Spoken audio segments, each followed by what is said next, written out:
இயேசு கிறிஸ்துவில் பிரியமான உறவுகளே, இன்றைய நாளிலே ஆண்டவர் இயேசு கிறிஸ்து சீடத்துவத்தினுடைய வாழ்க்கையினுடைய மேன்மையை குறிப்பிட்டு காட்டுகிறார்.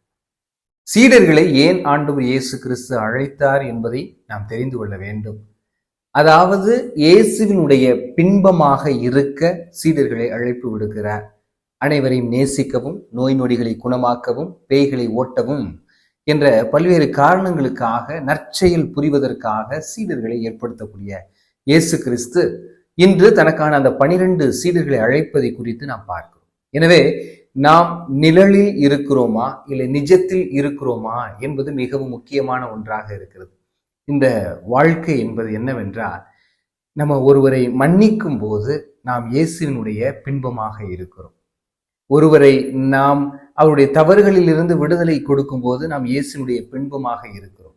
ஒருவருக்கு நாம் ஆறுதல் கொடுக்கும் போது இயேசுனுடைய பின்பமாக இருக்கிறோம். ஒருவருக்கு நாம் உடன் இருக்கும் போது, தனிமைப்படுத்தப்பட்டவருக்கு, புறக்கணிக்கப்பட்டவர்கள் சார்பாக நிற்கும் போது நாம் இயேசுனுடைய நிழலாக, இயேசுனுடைய பின்பமாக இருக்கிறோம் என்பதுதான் உண்மையாக இருக்கிறது. எனவே அன்பிற்கினிய உறவுகளே, இந்த வாழ்க்கையில் நாமும் இயேசுனுடைய பின்பமாக இருக்க முயற்சி செய்வோம்.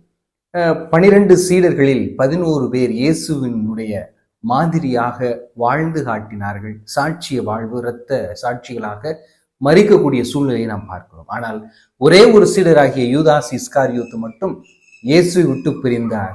இயேசுவுக்கு அவர் பின்பமாக இல்லை, மாறாக சாத்தானுக்கு அவர் சொந்தமாக இருந்த அந்த சூழ்நிலையை நாம் பார்க்கிறோம். எனவே நாமும் ஒரு சீடத்துவ அழைப்பு வாழ்க்கை வாழ ஆண்டவர் இயேசு கிறிஸ்து அழைத்து இருக்கிறார்.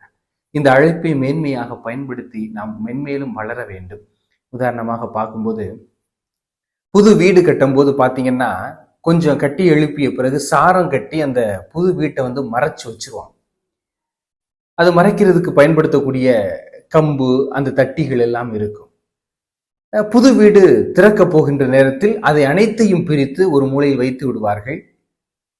புது வீடு கட்டி உள்ளே நுழையும் போது பார்த்தோம்னா 2 வாழை மரங்களை கட்டி வச்சிருப்பாங்க. பாருங்க, 6 மாசமா தன்னுடைய உழைப்பை கொடுத்த அந்த சவுக்கு மரங்கள் அனைத்தும் ஒரு மூலையில் அடுக்கி வைக்கப்பட்டிருக்கும்.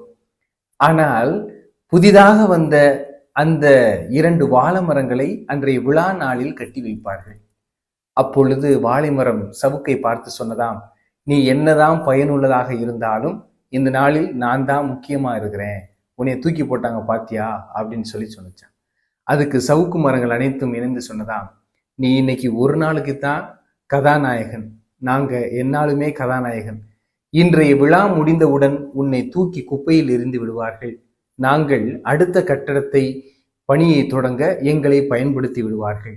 நாங்கள் எங்களை மறைத்து கொள்கிறோம், ஏனென்றால் எங்களுடைய பயனை நாங்கள் கொடுக்கிறோம். அதே போலதான் இந்த மனித வாழ்க்கையும் நாம் நம்மை மறைத்து கொண்டு இயேசுவை வெளிப்படுத்த வேண்டும் என்பதுதான் இந்த சீடத்துவ வாழ்க்கையாக இருக்கிறது. இரண்டாவதாக பார்த்தோம் என்றால், காற்றடிக்கும் போது காக்காயும் பறக்கும், காகிதமும் பறக்கும். காற்று நின்றால்தான் தெரியும் எது உண்மையிலே பறக்குது, எது போலியா பறக்குது அப்படின்னு சொல்லி தெரியும். எனவே நாம் காற்றடித்தாலும், அதாவது இன்பத்திலும் துன்பத்திலும் எந்த நிலையிலும் சமமாக சமநிலையோடு இயேசுவுக்கு முன்மாதிரியாக இருந்தோம் என்றால் அதுவே மிகப்பெரிய ஒரு சாதனையாக இருக்கும். மாறாக நடிக்கிறோம் என்றால், அது காற்று நின்ற பிறகு காகிதம் கீழே விழுவது போல நாமும் கீழே விழ நேரிடும். எனவே அன்பிற்கினிய உறவுகளே, இயேசுடைய சீடர்களாக முன்மாதிரியாக வாழ முயற்சி எடுப்போம். இயேசு தொடர்ந்து நம்முடைய கரங்களை பற்றி அழைத்து கொண்டிருக்கிறார். நாமும் அவரை பின்பற்றி இந்த சிலுவையை சுமந்து எந்நாளும் அவரோடு இருப்போம். ஏனென்றால் அவர் சொல்லி இருக்கிறார், என் சுமை அழுத்தாது, என் சுமை எளிதாய் உள்ளது, என் நுகத்தை ஏற்றுக்கொள்ளுங்கள் என்று சொல்கிறார். எனவே அவருடைய நுகமாகி அந்த இறை வார்த்தையை நாம் ஏற்றுக்கொள்வோம். இந்த உலக சுமைகளை அகற்றிவிட்டு உன்னதரான இயேசுவினுடைய சிலுவையை சுமக்க நாமும் சீடத்துவ வாழ்க்கை வாழ முன்வருவோம். அவருடைய பிள்ளைகளாக எந்நாளும் வாழ முயற்சி செய்வோம். அதற்கான வரம் வேண்டி இணைவோம். ஆமென்.